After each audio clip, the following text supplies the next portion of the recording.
Your dog is scratching again. You check for fleas, find nothing, and just assume it's dry skin or the weather. Here's the problem. Dry skin is actually one of the least likely reasons behind chronic scratching. There are at least 6 real causes, and most owners have only ever heard of 1 or 2 of them. By the end of this video, you'll know exactly how to tell them apart, and which one is most likely behind your dog's scratching right now.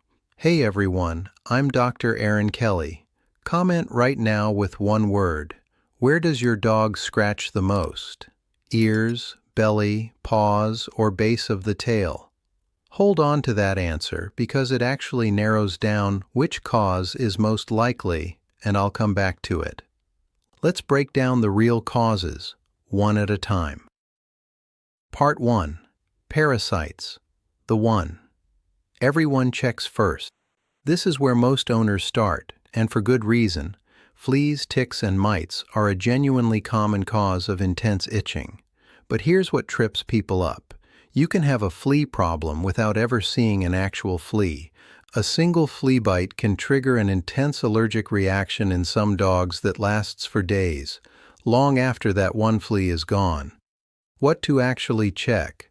Part the fur near the base of the tail and along the belly, looking for small dark specks that look like ground pepper. That's flea dirt, and it's a much more reliable sign than spotting a live flea. Mites are trickier, since some types are microscopic and require a vet's skin scraping to confirm. The pattern? Parasite-related itching tends to be intense, often focused around the tail base, belly, and legs, and can come on quickly. If you rule this one out, no flea dirt. Dog is on a preventative, no visible parasites. Let's move to the next cause, which is actually one of the most common overall. Part 2. Environmental allergies. This is a big one, and it's often missed because owners assume allergies mean sneezing, like in humans. In dogs, allergies show up on the skin far more often than in the nose. Pollen, dust mites, mold, and grass are common triggers. What makes this one identifiable is the pattern. Environmental allergies often affect the paws, face, ears, and armpits specifically, and for a lot of dogs, it's seasonal. Worse in spring or fall, sometimes better in winter. Real example, without diagnosing at a distance, a dog that scratches noticeably more during pollen season, especially around the paws and face, with possibly some redness in those areas, fits this pattern well. That seasonal timing is actually one of the most useful clues you can bring to your vet.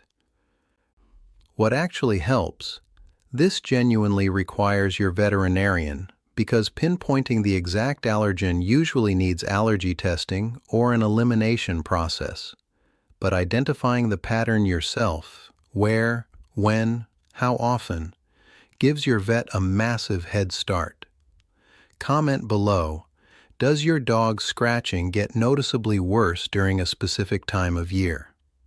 That detail matters more than people realize. Part 3. Food sensitivities. Food-related skin issues are less common than environmental allergies, but they're real, and they're often confused with them because the symptoms can look nearly identical. Itchy skin, sometimes ear infections, sometimes digestive upset alongside it. The key difference is that food-related itching typically doesn't follow a season. It's fairly consistent year-round since the trigger is something your dog eats regularly, not something in the air. What actually helps? If environmental allergies have been ruled out and the itching is persistent regardless of season, your vet may recommend a structured elimination diet. This is a supervised process, not something to guess at with random ingredient swaps at home. Random diet changes without guidance can actually make it harder to identify the real trigger. Part 4. Dry skin. Now, the one everyone assumes first, but it's actually fairly limited in scope. Genuine dry skin usually shows up during specific conditions: cold, low-humidity winter air, or excessive bathing that strips natural oils. It tends to look like visible flaking, and the itching is usually mild, not intense or constant.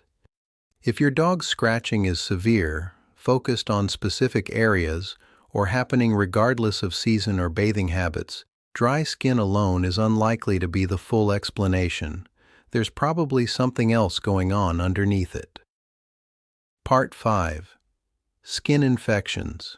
This is the one that often develops as a result of one of the other causes, not instead of it. Constant scratching damages the skin barrier, which allows yeast or bacteria that normally live harmlessly on the skin to overgrow and cause a secondary infection. How to tell: look for a noticeably unpleasant odor, greasy or flaky patches, redness, or skin that looks darker or thicker than normal in one specific area. This pattern often shows up in skin folds, ears, or paws. What actually helps?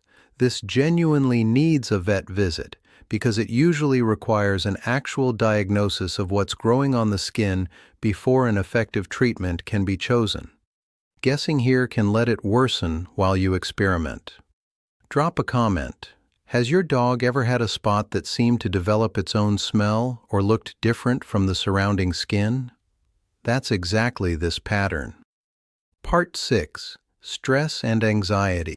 Just like the paw licking we covered in an earlier video, some dogs scratch as a self-soothing behavior during stress, boredom, or anxiety, even without any underlying skin issue at all. The pattern. This type tends to be less localized to one specific area, often shows up during specific stressful moments, new environments, changes in routine, being left alone, and typically isn't accompanied by any visible skin changes at all. What actually helps? Addressing the anxiety itself, using the same principles we've covered in our other videos: consistency, safe spaces, and gradually reducing the stress around specific triggers. Part 7. Putting it together. Let's go back to what you commented earlier. If it's mostly the ears and face, environmental allergies are a strong candidate. Tail, base, and belly, especially with tiny dark specks in the fur, points toward parasites.